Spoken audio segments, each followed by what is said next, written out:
आइए आज हम दिखाते हैं लोकल और कंपनी मेड एम्पलीफायर में डायरेक्ट फर्क।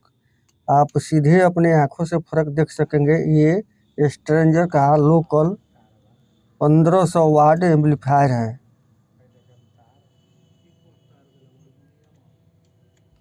जो इसमें लाइट तो आ रहा है लेकिन आवाज़ बिल्कुल इससे नहीं है।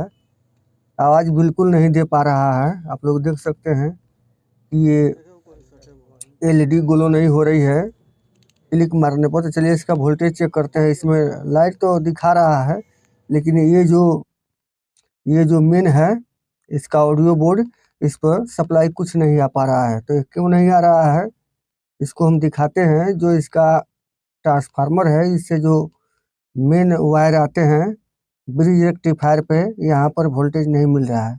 इसका वोल्टेज नहीं मिलने के कारण है कि इसका जो लूप दिया है ट्रांसफार्मर से, ये बिल्कुल घटिया क्वालिटी का है, तो भीतरे भीतरे सड़ गया है।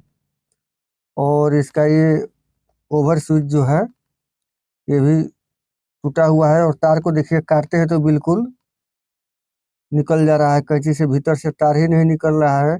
ये सिल्वर का लग रहा है कि वायर है, इसका सिल्वर का डाल दिया है। एकदम लोकल भूसा की तरह से गिर रहा है। लोकल क्वालिटी में यही होता है, कंपनी में ये तांबा का बढ़िया देता है।